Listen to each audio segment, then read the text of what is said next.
পিটিশনারদের মধ্যে যে টেন্টেড ক্যান্ডিডেটরা নাকি অ্যাপ্লিকেশন করছে, তাদের অ্যাপ্লিকেশনের সুযোগ করে দিচ্ছে এসএসসি বা রাজ্য সরকার। এটা একটা দাবি ছিল নাম্বার 1। 2 নম্বর দাবি ছিল পরীক্ষা পেছনোর দাবি ছিল, কারণ যারা বিশেষ করে 45%-এর নিচে পেয়েছে তারাই সদ্য ফর্ম ফিল আপ চলছে বা শেষ হয়েছে, তাদের পড়ার সুযোগ পায়নি, তাই পরীক্ষাটা যাতে পেছনো হয় সেই দাবিও ছিল।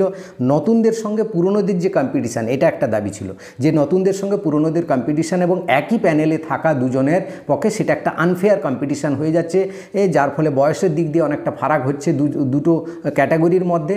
সেটা নিয়েও একটা দাবি ছিল যাতে দুটো প্যানেল তৈরি, আলাদা প্যানেল করার জন্য, কিন্তু সে নিয়েও সুপ্রিম কোর্ট আজ কি রায় দিয়েছে সেটা জানবো।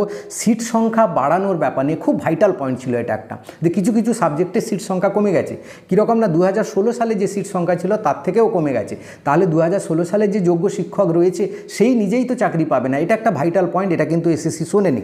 এবং কল্যাণবাবু আজকে কিন্তু ফর্ম ফিল আপ নিয়ে দুর্দান্ত কয়েকটা কথা বলেছেন, এবং এর পেছনে যে কপিল সিব্বালের হাত রয়েছে, যেটা গতকাল কপিল সিব্বাল ছিল না বলেই হয়তো কল্যাণবাবু মুখ ফসকে উল্টোপাল্টা বলে ফেলেছেন, এবং এটাও বলেছেন যে কল্যাণবাবু যে আগামীকাল পাবলিক ডোমাইনে প্রকাশ করে দেবে কি না টেন্টেড ক্যান্ডিডেটদের লিস্ট প্রকাশ হয়ে যাবে। তো তার ফলে যে সমাজে একটা বিরাট পরিবর্তন হবে সেটা বুঝে নিনি। দেখো, টেন্টেড ক্যান্ডিডেটদের অ্যাপ্লিকেশনের সুযোগ দেওয়ার ব্যাপারে যেটা কল্যাণবাবু বলেন যে এখনও ফর্ম ফিল আপ চলছে বা ফর্ম ফিল আপের কাজ চলছে, আমাদের কে অ্যাপ্লিকেশান করছে কে অ্যাপ্লিকেশান করেনি সেটা আমরা যখন ফাইনাল অ্যাডমিট কার্ড বার করবার আগেই আমরা কিন্তু সেটাকে ঠিক করে নেব। এবং এর জন্য আমাদের 25 অগাস্ট একটা নোটিশ জারি করা হয়েছে যে যারা অ্যাডমিট কার্ড ডাউনলোড করেছে তার মানে এই নয় যে তারা পরীক্ষার জন্য এলিজিবল।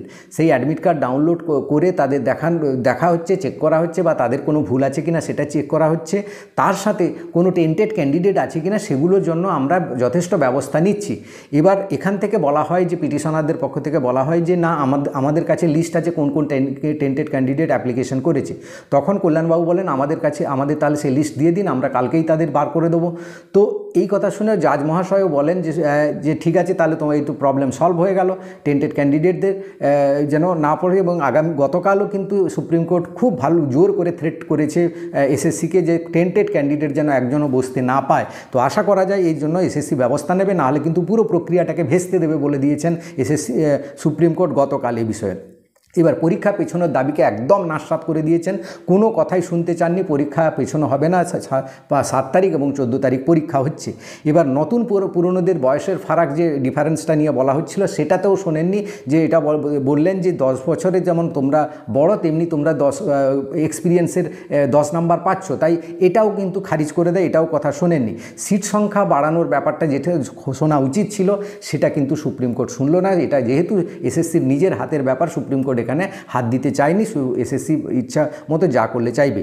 এবং সবচেয়ে বড় কথা যেটা, যে এই আগামীকাল যদি পাবলিক ডোমাইনে এই এসএসসির টেন্টেড লিস্ট বেরিয়ে যায় তাহলে কিন্তু বিরাট একটা পরিবর্তন হবে সমাজ মাধ্যমে, বিরাট একটা যারা টেন্টেড ক্যান্ডিডেট তাদের মধ্যে হবে, এবং সেই টেন্টেড ক্যান্ডিডেটরা কিন্তু আবার একটা প্রতিক্রিয়া শুরু হবে, একটা রাজ্য সরকারের উপর একটা বিরাট চাপ